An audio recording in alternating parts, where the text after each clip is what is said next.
Poverty is not just an empty bank account. It is an addiction to the story of why you cannot win. You think you are fighting for wealth, but your ego is fighting to remain a victim because it feels safe. For instance, when a client rejects your price, you do not ask, "How can I increase my value?" Instead, you instantly tell yourself, "See, the economy is dead." That is the addiction talking. You are not broke because of the system. You are broke because struggle is your identity.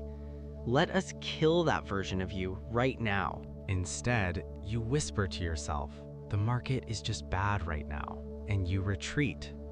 This reaction is not logic. This is homeostasis. In biology, homeostasis is the force that keeps your body temperature stable at 98.6 degrees. If you get too hot, you sweat. If you get too cold, you shiver. Your financial life operates on this exact same biological mechanism. You have an internal financial thermostat set to a specific identity. For most people, that setting is just enough to survive. When your bank account drops below this setting, your survival instincts activate. You hustle, you make calls, you find a way to get back to your baseline. But here is the paradox that keeps you poor. When you earn money above your setting, your subconscious perceives it as a fever. It views wealth as a violation of who you are. The ego screams, "This is not us. We are survivors, not thrivers," and it forces you to cool down. For instance, consider the lottery curse. Or take a smaller, more common example. Imagine you unexpectedly close a deal for $5,000. A wealthy mindset says this is seed capital, but if your thermostat is set to poverty, you will subconsciously self-sabotage to get rid of the excess money. You might say, "I have worked hard, I deserve a reward," and you buy a luxury watch you do not need.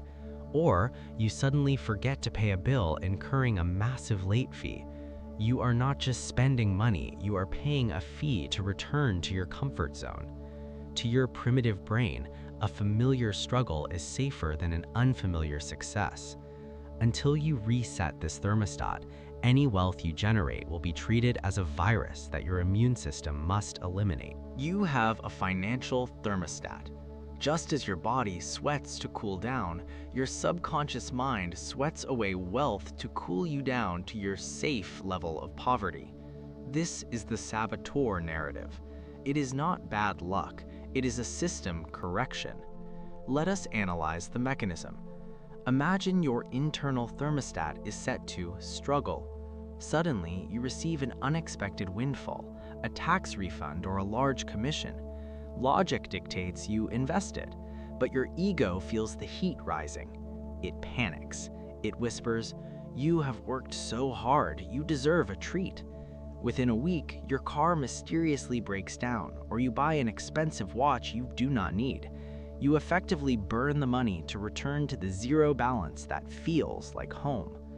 The sabotage is even more subtle in professional interactions. Consider a high-stakes negotiation. You're sitting across from a potential partner who asks, "We need a leader for this project. Can you handle the pressure?" This is your moment.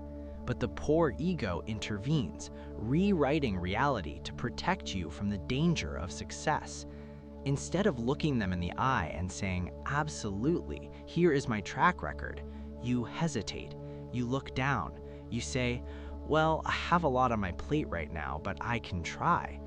Do you see what happened? You rejected yourself before they could. You chose the familiar pain of mediocrity over the terrifying unknown of greatness. Your ego convinced you that you were being realistic, but in truth, you were executing a script designed to keep you small. Until you reset this thermostat, every external success will be met with an internal act of destruction. Pause. Your thermostat is locked. If you demand total financial rewriting, subscribe immediately. If you prefer the slow death of comfort, scroll away. The choice is the first step of your new identity. Decide now. In the next section, we dismantle the mechanism piece by piece. Let us dismantle the mechanism piece by piece. The foundation of your financial DNA is likely built on a toxic equation that suffering equals virtue. You believe that if you are not exhausted, you do not deserve money. This is the martyr's trap. To escape, you must initiate a psychological ego death. This is not a metaphor, it is a funeral. You are killing a part of yourself that seeks validation through pain. Consider the badge of busy. This is your specific defense mechanism against feeling unworthy. For instance, when a friend asks, "How are things?" observe your instinct. Do you immediately sigh and say, "I'm drowning in work, barely sleeping, just grinding"? You say this to solicit pity and respect. You are signaling that you are a good person because you suffer. This is the poverty virus speaking. To rewrite this, you must force a behavioral glitch. Next time, when asked about your workload, you will not complain. You will say, "I am effective. My systems are working. I have time." Watch the discomfort arise in your chest. That sharp panic, that is your old ego dying. It screams that you are being lazy or arrogant. It tells you that if you are not suffering, you are unsafe. Let it scream. We must also address the guilt of ease. When you finally detach labor from income, you will feel like a criminal. For example, if you close a deal in 10 minutes that earns you a month's salary, your internal saboteur will whisper, "This is wrong, you didn't bleed for this." You might instinctively try to sabotage the deal or over-deliver to the point of exhaustion just to feel clean again. You have to grieve the loss of your struggle.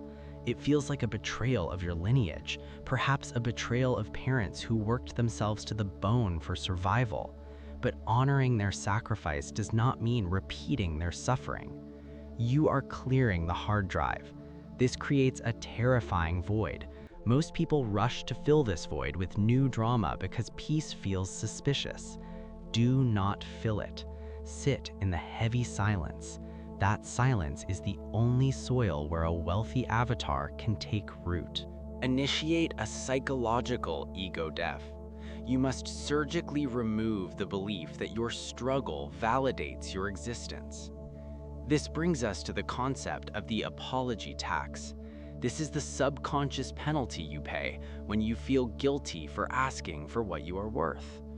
The old version of you believes that stating a high price is an act of aggression. The new version understands that price is simply a measure of value delivered. Let us look at a concrete scenario. A client or employer challenges your rate, asking, "This seems expensive, can you do it for less?" The poverty mindset triggers a fear response. "I suppose I could knock off 10% if that helps."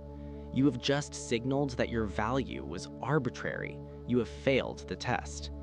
The rewritten financial DNA responds with calm precision. The investment reflects the guarantee of quality and speed. We can lower the price, but we would have to remove specific deliverables. Which results are you willing to sacrifice? Do you see the shift? You are not defending yourself, you are defining the standard. This is the transition from wanting to requiring. To want money is a passive state of lack. It implies that the object of your desire is separate from you. To require excellence is an active state of integration. It is non-negotiable. Think of it like a thermostat. If the temperature drops below your setting, the heater kicks in automatically. You do not hope for heat, the system requires it. You must install this thermostat in your financial life. When your bank balance hits a certain low or the quality of your work dips, you do not panic, you activate. You replace the phrase, "I cannot afford this," with, "I'm currently allocating resources elsewhere, but this is now my target." You stop treating poverty as a system error and start treating it as a system error that must be debugged. It is not about arrogance, it's about alignment. When you require excellence, you become allergic to mediocrity. If your work is sloppy, it physically bothers you. If your negotiation is weak, you correct it immediately. You are no longer a passenger in your own life hoping for a lucky break. You are the architect, and architects don't build on shaky ground. Believes that asking for what you are worth is an act of aggression. But as you stop paying this tax, as you refuse to apologize for your ambition, you will encounter a side effect that terrifies most people: silence. This is the solitude of Ascent. When you begin to rewrite your financial DNA, your internal frequency shifts. You stop vibrating at the level of survival, panic, and complaint, and start vibrating at the level of creation, strategy, and peace. This creates a dissonance. Naturally, the people who bonded with you over shared misery will feel alienated. They are not bad people. They are simply residents of the reality you are fleeing. This is not betrayal, it is physics. You cannot discuss compound interest, asset allocation, or market leverage with friends who are chemically addicted to discussing how unfair the system is or who won the latest reality TV show. Consider this concrete scenario. It is Friday night. You decline a habitual drinking session because you are studying market trends or building your side business. Your old friend, feeling the gap widen, lashes out. They say, "Come on, don't be boring. You've changed. You think you're too good for us now? You're acting like a snob." This moment is a critical test. The martyr in you wants to apologize, to cave in, to say, "No, I'm sorry, I'll come for just one drink, just to prove you are still one of them." Do not do it. Recognize this comment for what it is, an anchor. It is a psychological attempt to drag you back to the baseline of poverty. You do not need to argue or preach. You simply respond with calm boundaries. "I have a deadline to meet. I am prioritizing my goals right now. Enjoy your night." Entering this void feels incredibly lonely. You have let go of the broke crowd, but you have not yet met the wealthy crowd. You are drifting in the middle, in no man's land. The phone stops ringing. The invitations stop coming. Do not panic. This solitude is not a punishment. It is the incubation period of your new identity. It is better to eat alone than to eat poison with company. Use this time to harden your resolve and study your craft without distraction. When you are alone, you are not losing friends. You are making space. You are clearing the room for partners, mentors, and peers who align with your future, not your history. This silence isn't empty. It's waiting to be filled with abundance. When you begin to rewrite your financial DNA, the bridge behind you starts to burn. You cannot return to the safety of being underpaid. The solitude of Ascent isn't loneliness. It is the vacuum where you build new leverage. You must cut the lifeline to mediocrity.